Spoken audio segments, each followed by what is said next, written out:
Experience the world's most legendary racing events with iRacing. iRacing special events allow any member to compete in full-length multiplayer races based on some of the biggest events in motorsports all year round. Compete in virtual endurance races, such as the Daytona 24, Spa 24, and the Nürburgring 24 Hours. Take on some of the toughest races on the NASCAR schedule, such as the Daytona 500. We have events from disciplines all across the racing world, from the Indianapolis 500 to the Chili Bowl, from the Bathurst 1000 to the Crandon Championship. Our endurance special events utilize iRacing's team feature, where members can sign up and race together on their own team, swapping drivers throughout the race.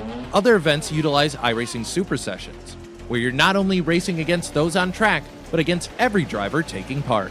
And as every race progresses, watch and feel the track change with progressive time of day, dynamic weather and rain, and dynamic track debris and surface changes. Take on your favorite discipline or try a brand new racing challenge with our biggest races of the year, the iRacing Special Events.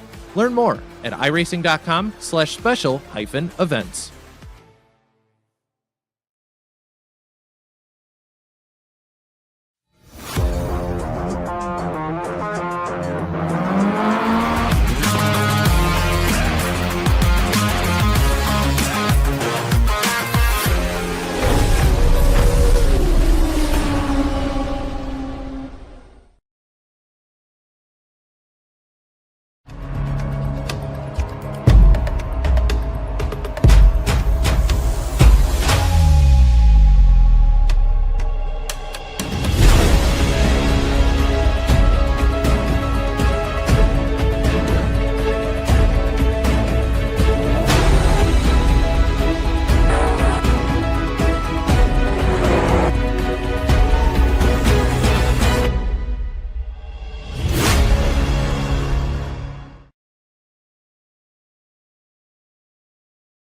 Have you always dreamt of becoming a racing driver or turning passion into something real? At Scorpio Esports and RaceGen, we exist to make that journey possible. Backed by Scorpio Motorsport, a real racing team with 26 years of experience, we develop talent from sim to circuit. Just like Jason Kasman, who is now stepping into GV4. This is more than esports. This is a pathway. Join us today.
Crunch time when it comes to your Formula B Super Formula Series. And, well, no better place to go than arguably one of the all-time combinations out there when you get these cars running around at the legendary Suzuka circuit. There couldn't be anything more great than this car-track combo. Welcome to everyone here on iRacing and, of course, with SimSpeed TV. My name's Jake Sperry. Along with me for the ride today is Cam Dance with Jay Kennedy on the cameras here for this one out there. And Cam, we are in for a championship titans battle, and it is a tale versus two here in Mie Prefecture, Japan. It's the man who has been more consistently here over the course of the runs, Timothy Freaks Larson, against the unstoppable force of Kevin Foster. Yeah, it certainly is. These two have been going at toe-to-toe for pretty much the past about 5 races, if my memory serves me right. one winning, one getting consistent points on the podium. So it's been an absolute battle between these two giants. Everybody else sort of screaming for the minors, just trying to pick up the pieces where everybody else is. But it's certainly going to be a very, very close battle come the end of the season at the final race in a couple weeks' time. So looking forward to seeing what this championship's going to look like. So am I. This is going to be one where you sit down at the end of it and go, right, this one may just have to come down to the pointy end and even to the drop rounds, the 4 drop rounds that they have available here in this championship. So this one could be absolutely to the point. Give it everything you have got. But as they stand, they know that this is going to be an important run here today in Mie in Japan. This Suzuka circuit has been, for time of long, it's been awesome. But also iRacing Championship, Timothy Fries-Larsen 300 points clear at the top. But critically, you look at Kevin Foster, he's there on 1,240 points. If he does 3 more weeks, he could be out there challenging for that one as well, with Jiang, Byrne and co that are all there. We take the Google Earth view on down then here to Japan, and we are on the left side of Japan rather than the right. You could see there the likes of Hokkaido up top, Tokyo and Yokohama. We're between them and closer to Osaka in Japan as we move on down to a circuit that pretty much says itself as one of the ultimate destinations, a former championship finale in Formula Circles, and one of the very few figure 8 circuits in the world. And it's an absolutely fantastic circuit to drive. So much elevation, so much twists and turns and technical sections, all the sort of stuff you really want as a driver's track, and one that really makes it quite a good racetrack as well, because you've got all those certain different characteristics that all add up to make it a really, really good race. We've seen in the past so many good battles at this track in various spots where it's just so easy to go side by side and send one up the inside or get around the outside even on some of these corners and make it happen. So it's going to be certainly a track that is going to produce a fantastic race today. It will. Keep an eye out for the Gyakubank as one of the key corners on this track. And, of course, the run over to the Astamo chicane. They have got 8 minutes of qualifying to run through, 2 laps to go and set a 22-lap race here today. So that'll be roughly an 80-miler that they will dive through with no required pit stops, but the drive-through limit and disqualification limit set at 17 and 25 as per usual. And Kevin Foster on top and miles clear on top to start with. I don't get how a driver like him can be 7/10 quicker than guys like James Byrne, who I think are world-class drivers. Yeah, it's pretty impressive when you think about it, how much extra time he's able to find, whether it's in their setup, but probably more so in just in the driving department. It's just incredible the amount of time he can find. And even when you compare it to someone like Timothy Fries-Larsen, who's just started his first flying lap now, his second I should say, but it's just incredible to see how much he's able to extract out of the car and how quick he's able to get that thing to go compared to everybody else, when you've got guys that are of pretty much the same experience but just aren't quite able to do the same things. Well, you got people on home soil like Yuki Shirakawa, for example. You got Dejan Paunov, who is currently in 4th position. Jack David Spickett, the classic specialist, who's there in 5th. Dan Jiang, who's 3rd in the championship. The Creator Series 500 winner, Andrew Petty, who is there in 10th. And Kevin Foster. God, what? 135 flat, he's a second clear of everyone. James Byrne's going to go half a second faster than that. Dejan Paunov is not going to find improvement then, as he's there on a 36.1. Oh my goodness me, Kevin Foster is just absolutely styling out there. Lucas Hand goes 5th because Benjamin David has gone 4th. Now here goes Andrew Petty. Coming into the Casio triangle, a little bit of curve on the inside, not trying to use too much and unsettle the car, getting a little bit squirrely on the exit as well, especially with the way the track drops off down at the hill out of the final corner, comes across the line and does not look like it is an improvement, unfortunately.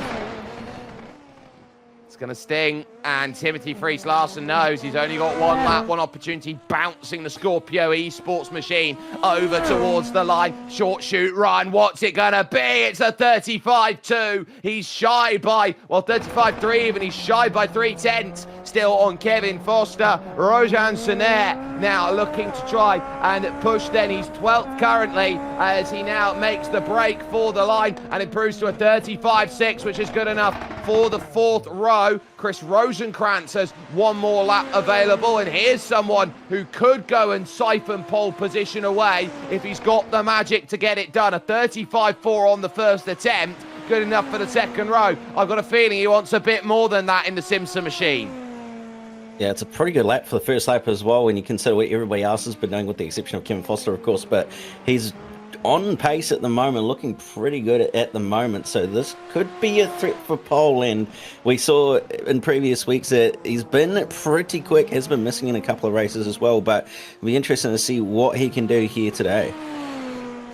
I think he knows, at least at this point, he wants to go and be aggro. He wants to go and gain some time. He wants to go and stage hunt for a victory and upset the apple cart between TFL and Kevin Foster out there. Here's the climb up then over towards 130R, the most fabled and feared corner on this circuit here. This fast left-hander looks simple out there at 285 to 290 kilometers an hour on the brakes. I think though this is a very difficult corner because it tests the bravery when you're out there in racing trim. Rosenkrantz looking to make the push towards the line. It is a 135.2, and he's going to take the front row away from Timothy Friis-Larsen, and a championship point as well, because you score 3 for pole, 2 for 2nd, and 1 for 3rd in line with the Super Formula scoring system. Kevin Foster in control, a 135.018. Chris Rosenkrantz alongside him for company, as Timothy Friis-Larsen will have to go 3rd, with James Byrne in 4th place. Yuki Shirakawa then for the Nix Esports organisation, which does both its sim racing out there, its traditional esports teams, and VTubing is there in 5th place, with Benjamin David then in 6th, 6/10 off the pace. Rojan Sener is going from 7th, with Jack David Spickett in 8th. Lucas Hand then is 9th by 0.02 of a second, and Dennis Branch rounds out your top 10, just 11 on the lead lap, so Dan Jiang will have work to do, as will Dejan Paunov then in 12th place. Valerio Fagundes Tavares will start the Brazilian in 13th, with Andrew Petty alongside him, as Eugenio Stanislav and Brett Greaves will house row 8. The top 18 rounded out by Juan Luis Alfaro and the former Renault 3.5 specialist on iRacing, IM Kehrman, there in 18th position. It is a field of 19 here today. Only one was unable to set a time. That was the Austrian Philip Lucas, who will have to try and make a big push for it here today on this field. Downhill towards turn number 1 here today. A track temperature of 41 degrees Celsius. It is a sweat box that they will be in on to here for this one, and a blustery day with winds gusting in from 19 to 21 kilometers an hour then from the southwest, which will indicate to me a cross headwind on the front stretch, and also a crosswind heading over towards 130R. They'll have the overtake system available as well, which will give them so much power to go and make the overtakes. They get 200 seconds worth of it, but most of them will look to try and use it at the end of the race. So keep an eye out on the halo there and the LED light that flashes out there, as the colours are going to be key. Solid green means they can use it. Slow blinking is you're in retime, and if you're fast red, you've got less than 20 seconds then on, and they must switch the button on and off with 100 seconds worth of cool down available. It's a format that is a tale as old as time. Kevin Foster on the pole position. Let's get ourselves set here from Suzuka, and we are underway, and Foster gets a massive wiggle. Rosenkrantz is going to sweep by. Timothy Friis-Larsen now is going to go to the outside as they go into 1 and 2. Is there going to be enough clearance? One car's going to go off in the background then as they go in towards the left. Then as they sort themselves into play, Timmy cuts him off and says he's up to 2nd. My word, he is human. Yeah, fantastic move getting around the outside of Kevin Foster. Not a great start from Kevin at all. Not quite exactly sure what happened, but just seemed to bog down and spin the wheels up on the second phase of the launch. So not a great start there, but he knows he's got pace. He knows he's fast. He's going to be quite content sitting in third at the moment, but he's going to want to get a hurry on because there's a spinner in the background.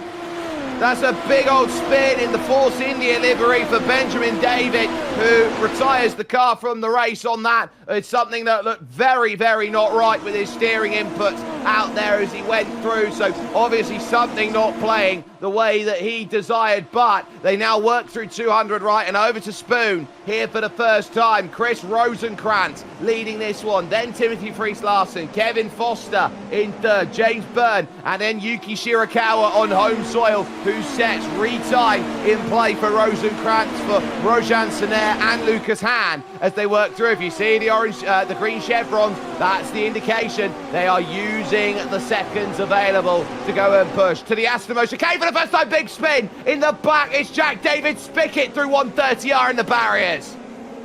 A big moment there. Just caught the grass by the looks of it on the exit, or the curb I should say. Ended up going around and into the wall, so very lucky there. But Kevin Foster sizing up Timothy Fries-Larsen into turn one, looks and thinks about it, but didn't quite get it done. No, not yet, but he's certainly eyeing it up, and I wouldn't put it past him to start now really finding the chances to go and make this happen. Timothy knows that if he wants to confirm this championship, he has to beat Kevin Foster. He has to at every chance he can. Here's the replay then from Jack David Spickett. Just catches the curb wrong there. It bounces the car up, and the back just goes before he even reaches there with contact with Andrew Petty. Petty very lucky to get away with that one, only just, but at the front. I have noticed that Rosenkrantz has used that overtake system already, so burning it a little bit just to try and get a little bit of a buffer over everybody else, I think, at this stage. But the other two behind just content, and they've started to pull away from James Byrne as well.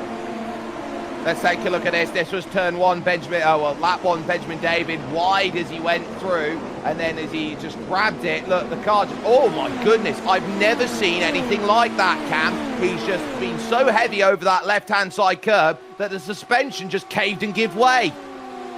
Yeah, I think he might have had a little bit of damage prior to that as well, and then obviously the extra tension on the wheel unfortunately broke the suspension as it's ended up in the gravel. So early into the race for him, unfortunately, and probably not what he wanted, but is obviously next week, and still this battle at the front going on.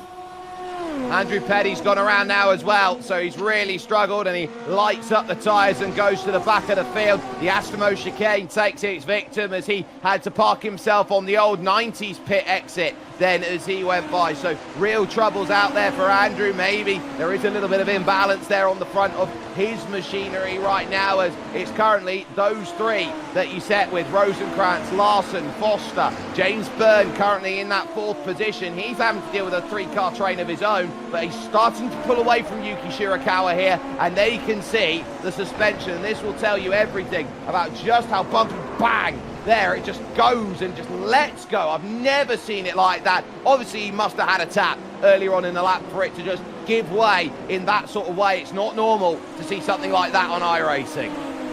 Certainly not. And with that, it's all about setting yourself into position here, working through Spoon, and now looking for the drive. And unironically, I think Kevin Foster here wants that gap to open slightly. Timothy Fries-Larsen starts defending then, using the OTS to make that happen, and he will keep an eye out on that because Kevin Foster is not budging. He's not using anything. 15 seconds already in the pocket used by Timothy Fries-Larsen, and Kevin Foster then trying to work his magic then to get himself into play. It's covered for the moment by TFL, the Norwegian, but I would look around at the rest of the groups here, and they've formed these nice packs, and this is almost a game of wait at the end. And of course, it's Kevin Foster with the fastest lap out there, a 1:36.5 as far as this one goes. But you've got the likes then of Hand and Branch and Paunov there together at the moment. Dan Jiang has made one position out there. That gives him a point, which will certainly help him in the battle to consolidate third. Yeah, certainly. Every point counts in this championship, especially when they're not handed out all the way down the order. You've got to be inside that top 10 to be able to get a point, and a point is potentially going to make the difference at the back end of the series once the drop rounds start to take effect. So he's going to be happy with that. And both Kevin and Timothy using all the track and extra on the exit of the Digners. And that's going to be something they're going to have to be careful of, because it's quite easy to get off tracks here when you're trying to use as much track as possible. So don't want to be bringing those incident points up too early on. No, you absolutely don't. And if you're burning them up now, you can't use them later. It's very much a case like you've got 17 chips at a poker table, and you know if you go all in, you're in trouble, because you might end up with nothing. Dennis Branch, repping the Michael Schumacher helmet, out there is going to really start trying to ratchet up the pressure on the Canadian Lucas Hand. He's got a very good run here, heading to 130R, moves over to the left-hand side. Oh my goodness me, Lucas Hand abandoned ship, as Dennis Branch would take no prisoners now at the Asimo chicane around the outside. Very cheeky pass. Yes, a very, very great move from those two at the front, and Dennis Branch still going to barely hold on to it, but the battle is still going on at the front. Kim Foster has managed to get past Timothy Fries-Larsen. Larsen tried to hold on to it, but didn't quite, and Dennis Branch going to lose that position back as well to the car of Lucas Hand.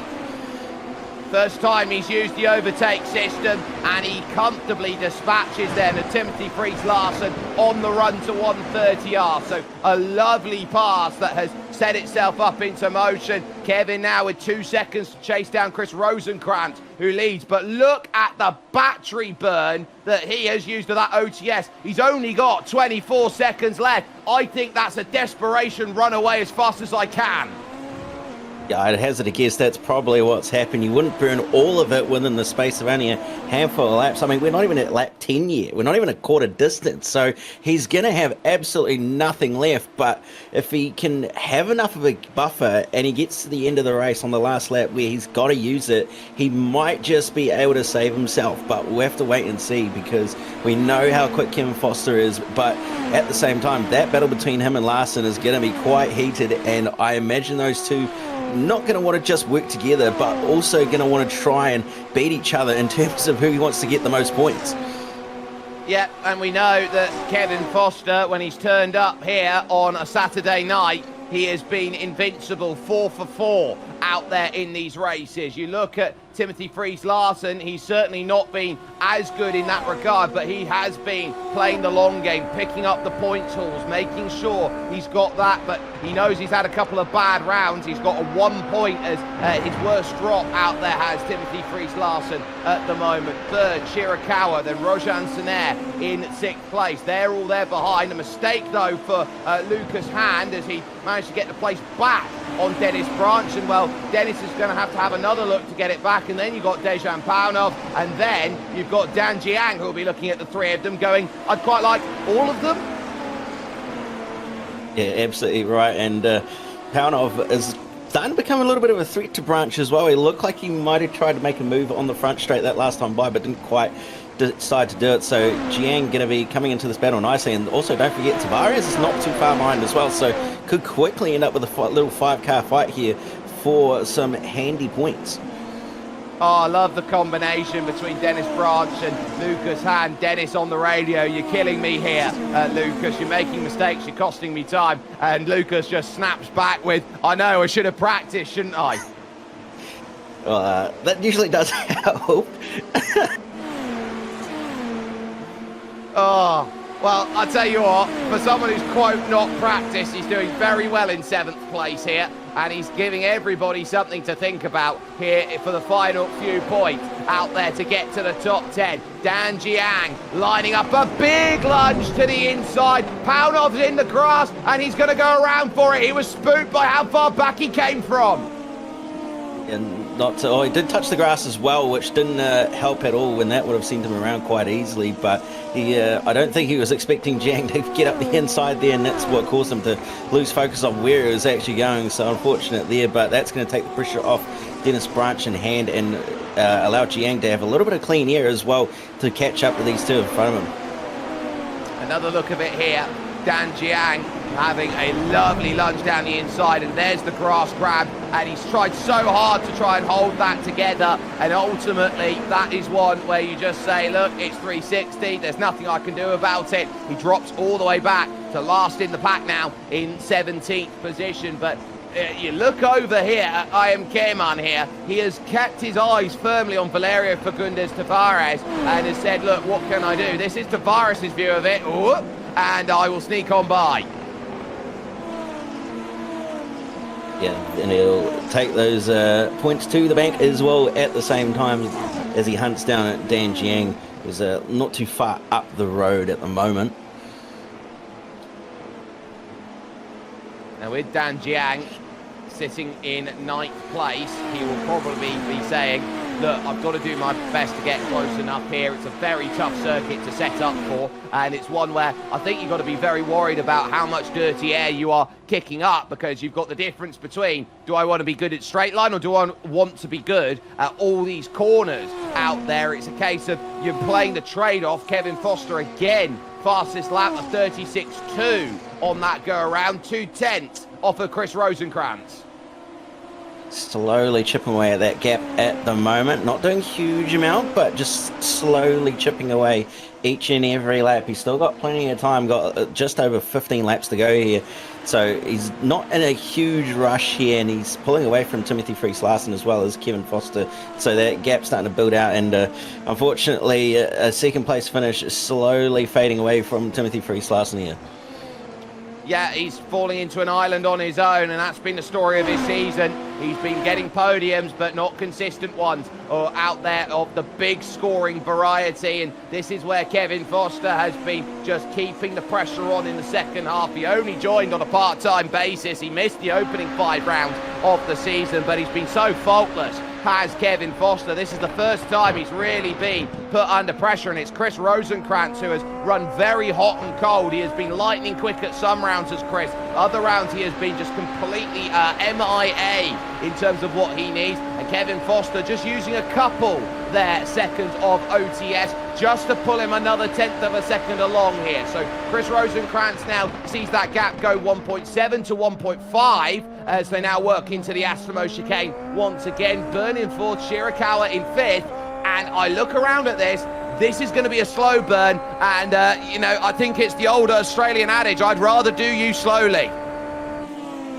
I think that's looking like what it's potentially going to be at this stage, although if these two at the front start fighting, Larson might still be in with a chance to maybe steal a win here, sort of do a Bradbury and take one away from these two in front of him, but we'll have to wait and see a couple laps away from seeing that potentially happen. But at the back, a little bit further back here, Lucas Hand's still doing pretty good, holding on to that gap at the moment over Dennis Branch. He's extended a little bit, not too much, but they've started pulling away from Dan Jiang, so Jiang's slowly falling away from this battle as well.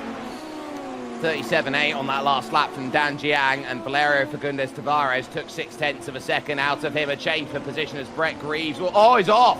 Actually, he's off at the Nippo corner, and he's just had a massive switch around here as Brett trying to hold on to it. And so he'll be another driver who finds himself dropping down the order, and he'll go now to 17th. Yeah, a bit of a weird spin as well. I'm not sure if he caught the marbles or it was just a little bit hot on the throttle pedal. It's sort of hard to tell. It was a very odd spin, that's for sure. Oh, he's just losing it, trying to keep the foot down, and maybe he's caught that errant gust of wind with those 20-kilometer-hour bursts that are going around this circuit as he was climbing the rise, and maybe that's just disrupted the aeroflow, and he's just seen the back step out, so that's really difficult. But Kevin Foster is now starting to really give Chris Rosenkrantz something to think about. The gap now down to 1.2 seconds out here, and he is absolutely chucking everything at the wall, trying to get this one within slipstream range. And I think that's the worry for Chris Rosenkrantz. He can allow him close, but, you know, he's got 2.5 minutes worth of overtake system to go and use, and there's not really much more you can say about that, except he is currently fighting from a point of defensive structure where he is already now seen a 2-second gap down to a 1-second gap. Massive bounces over the first Degner curve. And using another incident point as well out of his reserve with that off track there as well, out of the corners. So he's pushing very, very hard, trying to maximize this gap and keep it as big as he possibly can. But you can see there, it's just sort of fluctuating between gain and loss every single corner and every straight as well.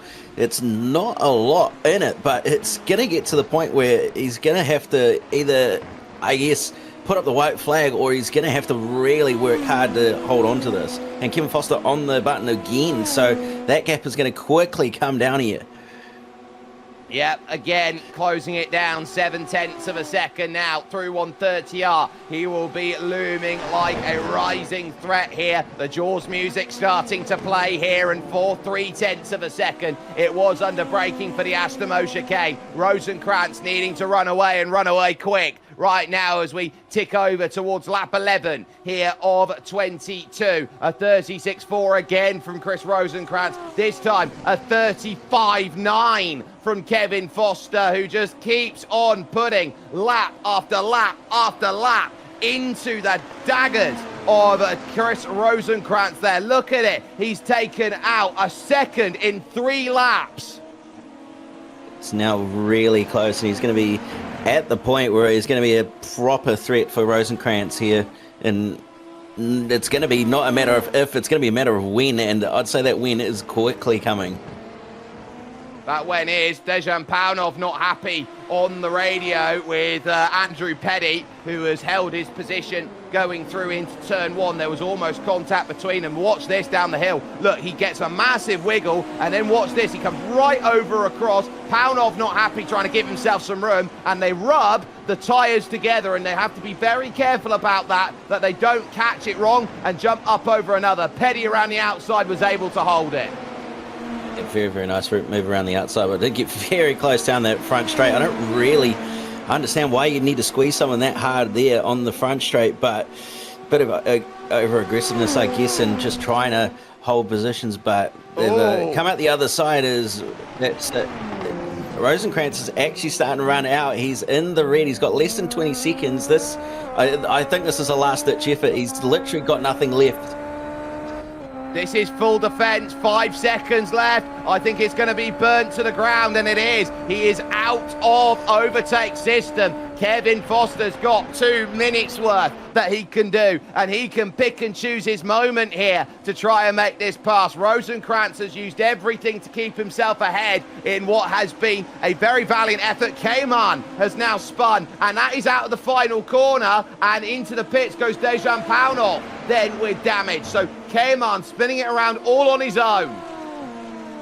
Yeah, just looked like he lost it on the throttle, and that downhill section, as we've seen, gets a little bit squirrely, and I think he's just unfortunately got the power down a little bit too much there on those used up tyres, and it's ended up just going around on him, unfortunately. So not what he will have wanted at all, and certainly lost a couple positions out of that.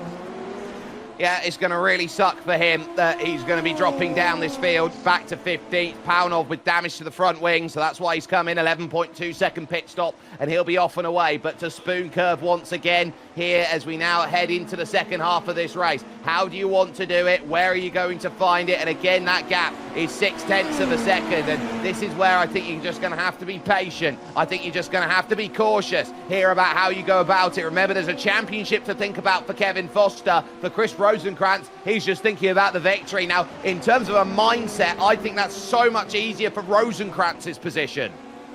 Yeah, it certainly is. There's no pressure to perform or get points or anything. He's just out here to go and try and win, so he can do whatever he wants. He can be as aggressive as he wants. He doesn't need to worry about potentially DNFing if he has to throw something to the wind and try and hold on to the wind. But Kevin Foster's got the absolute opposite. He's got to try and be smart here. He can't afford a DNF. He can't even afford an incident at this stage with how close it is and that championship fight between him and Fries Larsen. So it's a battle of two minds here. What do you do if you're either driver? Do you just throw caution to the wind, or do you just pray and hope that something goes right if you go and try and attack? Well, if you're praying for something to go right, I would say it's going right now for Juan Luis Alfaro, who's got through on Eugenio Stanislav. for position. But as they head under the bridge and over towards the Nissan brake hairpin, this is the left-hander that sets up the run then over towards Spoon. And Chris Rosenkrantz then very happy with the way he's running. And I wonder how much these hot conditions are playing into a factor. And we said there was a chance of rain out there over this one, a 34% chance of rain. Here's the issue with the weather system right now, Cam. The rain is an hour and 15 out. Yeah, and that's we're going to be done well before that. So unfortunately, it's going to be no rain and no spice added to this race. Sadly, we were hoping there might have been, but it's not going to eventuate, unfortunately. So going to be a full dry race here. As again, Kevin Foster closes that gap up on the way into the final chicane, and he's going to keep that gap nice and steady out of the final corner, down the hill, down the front straight, and he's going to have a chance here down the front straight on the way into turn one. He goes full block, does Rosenkrantz, but Kevin Foster gets up. Did he lift? Well, he didn't use anything out there to make that pass, I'll tell you that much for a fact. So I think Chris Rosenkrantz realised here, I'm going to just pull it there. And he did lift out there at about 260 kilometres an hour and just says to Kevin Foster, look, I can try and play this game and try and get this one to lift and make it work, but I have zero to fight you back with, so no point in getting the battle. Here's the look from Kevin Foster's perspective. You can see it very, very nice. He's a little bit of a twitch on the exit down the hill out of the final corner, but the draft absolutely massive. And then you can see there just Rosenkrantz putting up the white flag and letting Foster on by, knowing that he can't do anything about it. He's tried everything he can. He's thrown all his tools at the book, and it's just unfortunately not going to be his day. Kevin Foster wins at Zandvoort, at Jerez, didn't turn up at Silverstone, but won at Imola, and then won at the Hungaroring. He's only had one race of his 4 he's done this season where he didn't put the car on pole position. The only one to beat him was Andreas Henkel, a former pro Stripe in iRacing, and now he sets himself up saying that he is going to be eternal out there with the way he wants to run it. Behind though, it's Hand, it's Sener and it's Branch. So Rojan Sener has been caught and he has been passed on this lap now by Lucas Hand, and I think for Rojan Sener that would have been a mistake, and ultimately that mistake is not having enough straight line speed through turn 1. Yeah, it looks like that is unfortunately the case. So he's probably gone a little bit heavy on the downforce here to try and help counter the dirty air through those twisty sections, and it's costing him quite a bit of time on those straights, especially into turn 1. I've also noticed that Shirakawa is slowly closing that gap up to James Byrne as well, so Byrne not quite having the end of race pace that he usually does, and is going to start to potentially have a threat behind him closing in. Yeah, and Yuki Shirakawa is another one of these drivers, and they keep cropping up from Japan. The likes you see of Shoma Shintani, for example, back in the day, Kazuki Umeshima and Yuta Saito. That is going to be a talent that is worth keeping an eye out on over the course of a career in iRacing. He has got a lot of speed to go out there. James Byrne, of course, a driver who's won on the iRacing Grand Prix Tour in his time, who is very, very quick in his own regard and has had chances to win this season, but ultimately has gone without. So this is where Shirakawa looks to try and get himself the chance to push on forward in the Nix Vision machine, and he realizes and understands, look, I'm going to give it absolutely everything. Itasha on the front of the car, but this is where James Byrne is really cool, because he knows that he has got to absolutely maraud to get himself through, with his dad as his spotter, Jamie Byrne. Yeah, the Byrne family certainly big on the sim racing here and working together. The son in the driver's seat and his dad in the spotter's chair, definitely a family affair going on there. We've seen his dad on track in the previous rounds here, but has decided to park it up and jump in the spotter stand for him. So going to be a bit of strategy talk going on here and working together to see what they can do to hold off the car behind. But Rosenkrantz, you can see that gap between himself and Timothy Friis-Larsen. Friis-Larsen is actually slowly catching up. It's hard to tell if it's going to be enough. It's probably not, but if he can keep pushing on, and he's still got plenty of overtake as well, he might be able to get this one. Speaking of overtake, as we go back to 4th and 5th, Petty through on Eugenio Stanislav for 12th place. So he's trying to move his way to where Valerio Fagundes Tavares is, the final point scoring position of 10th. It's a little ways away as far as it goes. Rosenkrantz knows he's still got 2.5 seconds in the pocket, but James Byrne, 0.7 of a second. Yuki Shirakawa, though, look at the difference then in OTS. It's 38. The difference between them, and so I'd look at that, and Yuki Shirakawa realizes he's on the back foot and he over pushes going into Spoon. It's close, and he's trying to catch up, but I think he's starting to overdrive a little bit. Might even be having a little bit of trouble with the tires overheating from pushing so hard while in the dirty air as well. So not what he wants to be doing these last couple of laps here if he wants to get a top 5 position or P4 at this stage, but he's at least close enough to the point where he could be a threat if James makes a little bit of a mistake here. Well, he's not one to make many mistakes, is James Byrne. Such is the level at the highest point of this series that you do have to be absolutely stone cold faultless out there. Big wide line being taken to get the drive off of the exit. Shirakawa can jump it in now for the Ashura S here, through the right of 4, the left of 5, then the Gyaku bank, turn 6, the reverse bank corner. This is the one that always catches you out, and then back down the hill, back up it again, over for Nippo turn 7, and you see just the damage being done with the wake of that high rear wing. Yeah, absolutely, and it creates all sorts of dramas for the car behind, having to try and push, but it's a massive accident for Rojan Senet, and he has found the wall with the pressure on from Dennis Branch. It's a massive hit into the inside guardrail, and his day is written. Yeah, that's a big hit, and you'll see it here, just catches it, I think, on the grass on the exit. It's coming up, and there it goes, and into the wall, and then it comes back across with no steering, and unfortunately that is a day done for sure. Yeah, I think he's just caught the curb wrong, and that's really made a difference. Shirakawa is hunting, and now he's going to get a chance here to the Astamo chicane. He's going to go to the outside, trying to get this one sorted. Can he get this the long way around? No. James Byrne covers it off, but there's another chance yet, and that big chance is going to come along here over towards turn 1, the first corner, and again, here comes Yuki over to that outside line, and can James Byrne keep his foot in to say, no, you're not going to fight it, side by side. Oh, they're on a tightrope. Here goes Yuki Shirakawa on the outside. Byrne pushes him out wide. No way to get it done. Brilliant stuff. Couldn't quite hold on to it. He just got a little bit sideways on the exit of the corner and had to unfortunately yield. He could have stuck his nose in on the way into the chicanes, but I don't think there was anything to gain from that. So he's backed it off, and he's going to have another go at it. He's not got much left in the overtake system reserve, does Yuki, so he's going to have to be a little bit smart here with how he uses it and try and keep up with James. 11 seconds left in the back pocket of Yuki Shirakawa at this point. He used that, and it might have been his last great chance to make that move. That was a case of, I'm going to hedge my bets and put most of my chips in on that one, and James Byrne just said, no, I call you bluff.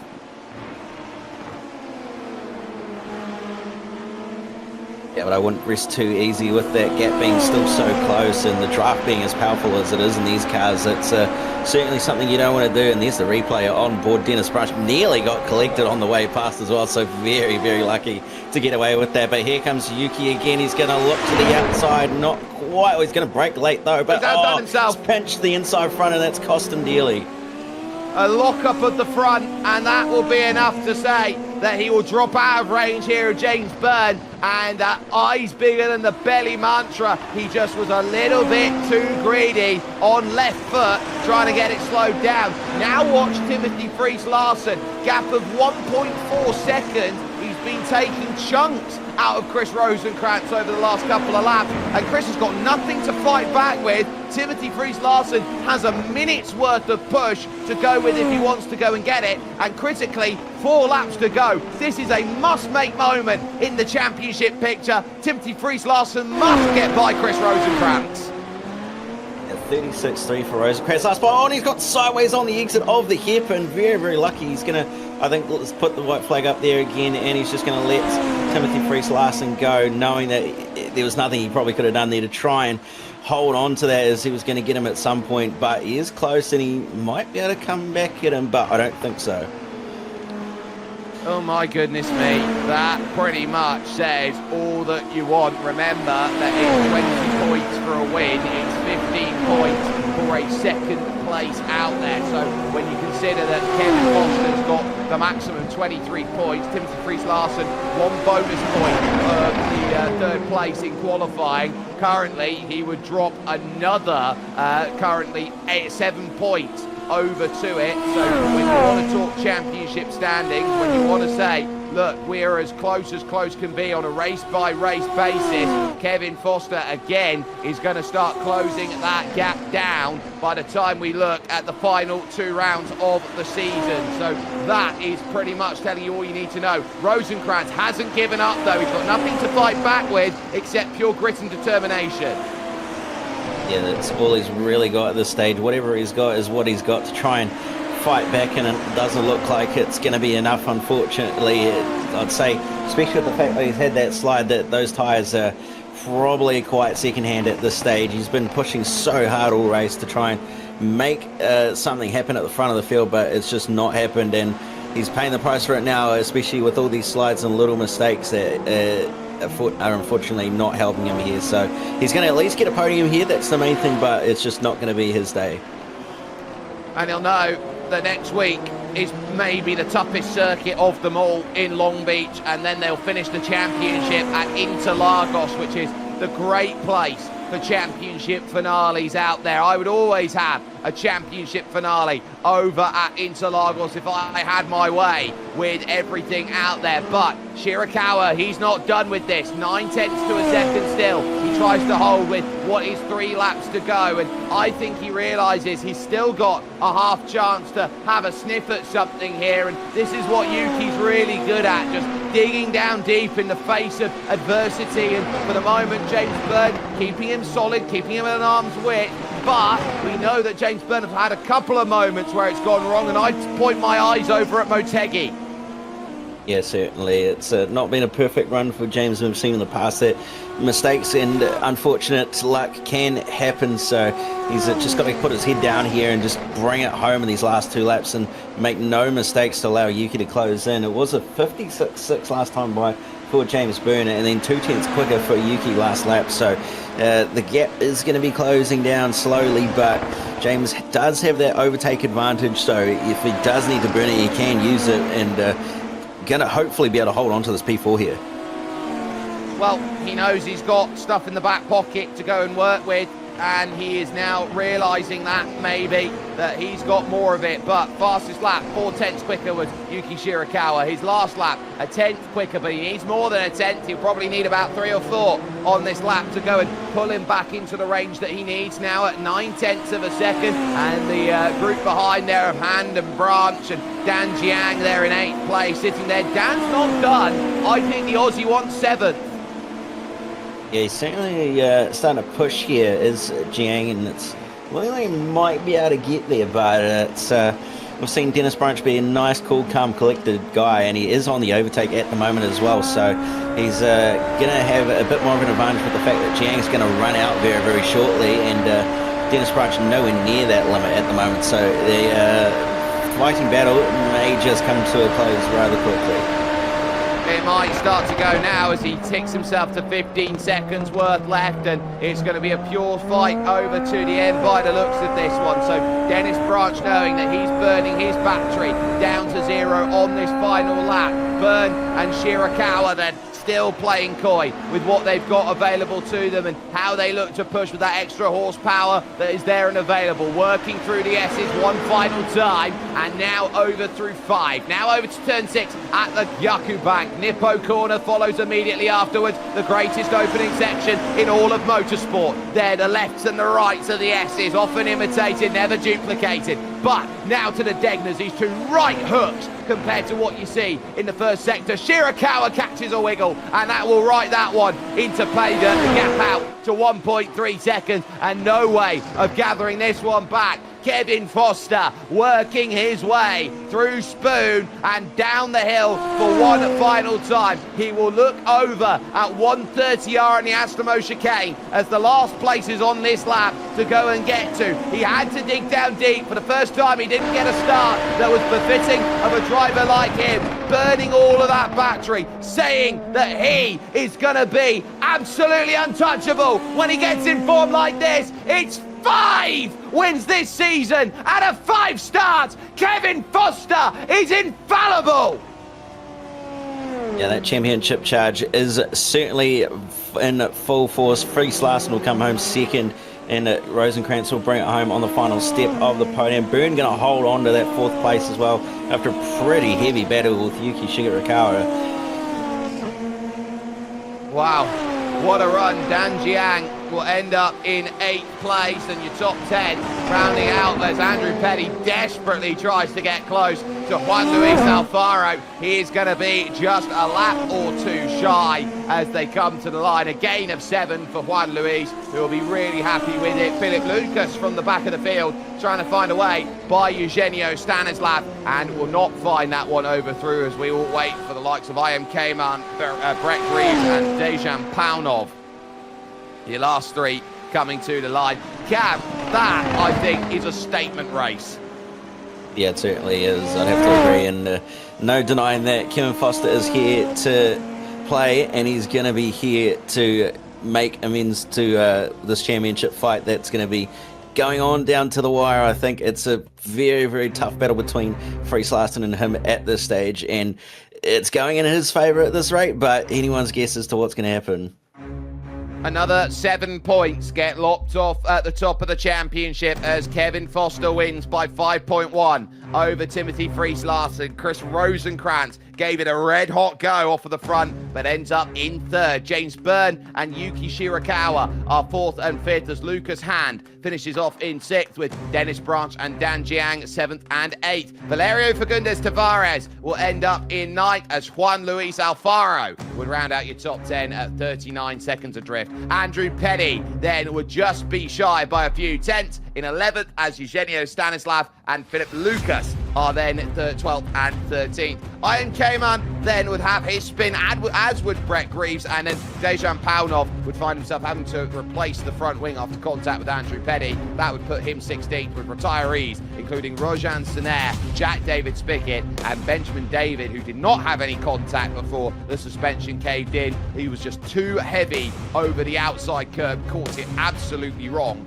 and then it spiked into a suspension break out there. This show is brought to you and is courtesy then of Sync Mesh here today. It is presented as well by the sponsors you saw early on at the beginning of the show, Pimax, as well as Scorpio Esports, who have been fantastic here for us. This show is brought to you thanks to Get Good Racing and by Grid Finder. This show also is presented to you with a courtesy of Full Push Sim Gear, Canada's ultimate destination for elite gear. From precision pedals to professional turnkey rigs, we fuel your obsession. Pure performance, expert support, push harder, drive faster. This show is brought to you thanks to Traction.gg. If you're enjoying the virtual action and want to understand more about the goings-on within sim racing, visit the Traction.gg website daily for the latest platform updates, news and interviews. Stay up to speed with the industry, the developers and the latest equipment. That's Traction.gg, where you can also sign up for their weekly email newsletter. This show is here courtesy of Sim Racing Nation, the community for sim racing enthusiasts and motorsport professionals from around the world. They focus on fostering competitive racing and an environment for drivers of all skill levels. This show couldn't be made possible without the help of Sim Gaming Expo. Sim Gaming Expo returns September 18th through 20th in Schaumburg, Illinois, North America's only event celebrating every genre of simulation gaming under one roof. Get your tickets at simgamingexpo.com.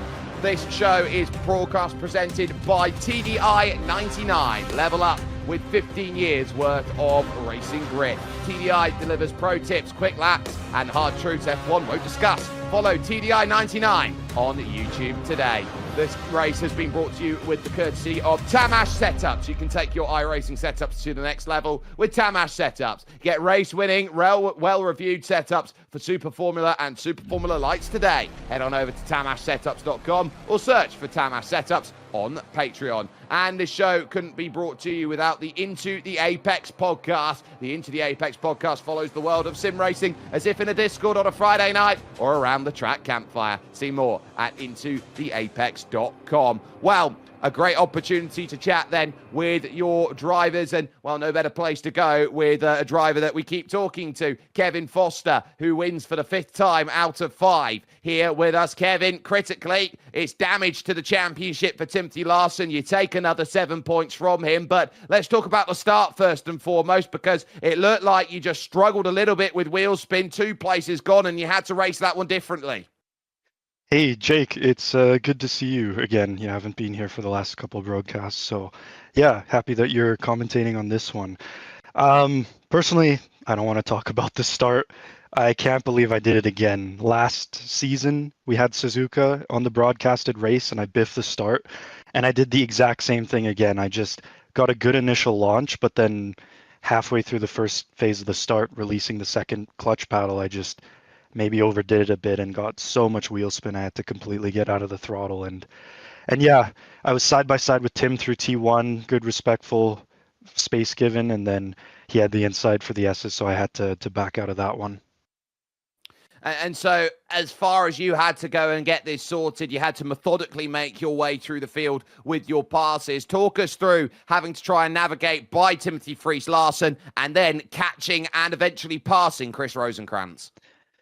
Well, it's no secret Tim is ridiculously quick. So for the first few laps, I was actually more than happy to just tuck in behind, take advantage of the slipstream behind Tim, and just see if we could work together to catch Chris. But it just seems like Tim couldn't quite fire the tires up quick enough, and I had to make a move eventually. Going, if I don't make a move now, we're never going to catch the lead. We're never going to catch Chris. So that's when I turned on the overtake, and Tim didn't put up too hard of a fight. And yeah, once I got past him, I just put my head down and really tried to close that gap to Chris.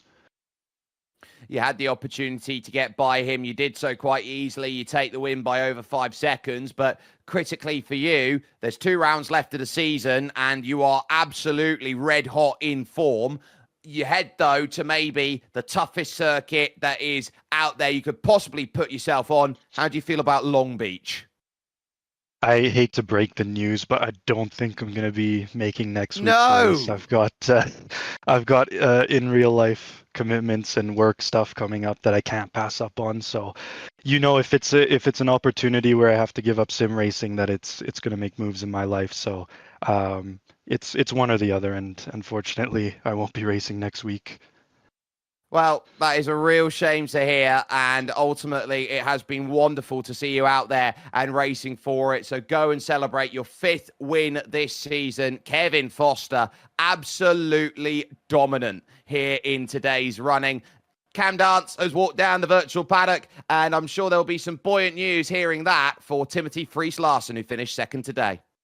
Yeah, Tim, another podium, another lot of points to put towards the championship. We saw it looked like you might have had something for Kevin early on with the fact he bottled the start, but just not quite in the end. Just like run us through the race and how you thought it was going to go. Yeah, no, if I had to sum this race up in one word, it would be confusion, because the race before this, I was right up there with Kevin, like in terms of pace. I messed up quality in that race, but that's besides the points. And yeah, between that race and this one, like literally everything except the track usage, which was slightly lower. Other than that, everything was the same. And like I ran the same setup as well, and I think he did too, of course. But then somehow I lose 3 or 5 tenths of that to this one. So yeah, the start was good, and I still had the confidence from the race before. But yeah, Chris used push to pass early on to build a gap, and yeah, I was thinking I could still catch. Yeah, I just ended up not catching early on at least, and then let Kevin by to try and work together to catch Chris, but then suddenly he's second up the road, and at that point it's just too late, and like there's not much to push the pass can do to catch back up. So from there it was just pushing everything I had to the car, and I managed to get P2, which is all right, but I'm still far from happy with this, to be honest. Well, we head to Long Beach next week, and we've received some news that I think you'll be pretty happy with. Apparently, Kevin will not be in attendance due to real-life commitments. So does that change the strategy of how you approach the next race at Long Beach, obviously being one of the toughest, if not the toughest circuit on the calendar this season? Is it going to change your mindset at all, or is it still the same of just go out there, maximize points, try and win the race? Yeah, no, the mindset is always just go for the best possible position. As much as it would be a great thing in terms of the championship, the sad thing is that I'll also be gone for Long Beach, so it evens out. Well, before we let you go, as we head to the back end of this championship, any thanks, any shouts you want to give real quick? Yeah, it's going to be any friends and family watching, and the team Scorpio Esports especially for always having my back and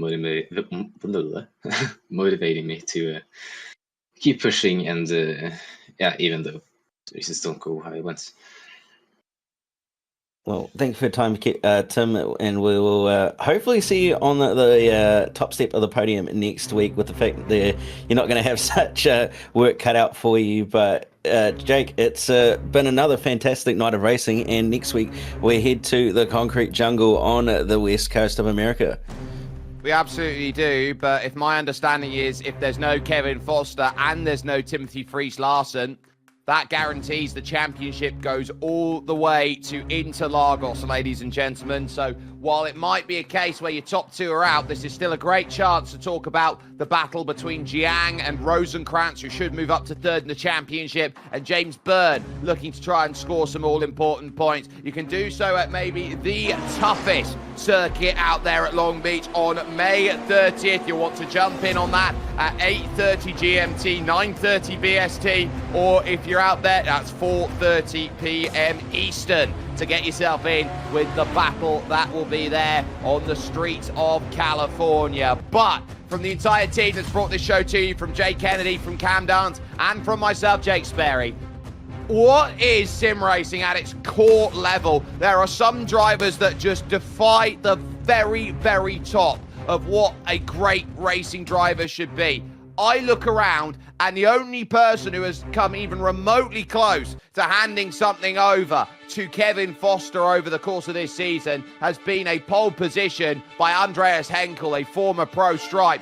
Who stops Kevin Foster when he's on form? At the moment, it's only the work that Kevin Foster does outside of sim racing that stops him from going for a title. While we won't get to see a title battle out there at this point in time, what we can say, though, is 5 wins from 5 in the way that he does it, in the manner that he does it. Kevin Foster, I argue, might be one of the best sim racers on the planet. And oh my goodness, I wish that he was a pro driver, and I wish we could see Kevin Foster at his very best. We'll see you for more racing action in 7 as we will head over to Long Beach.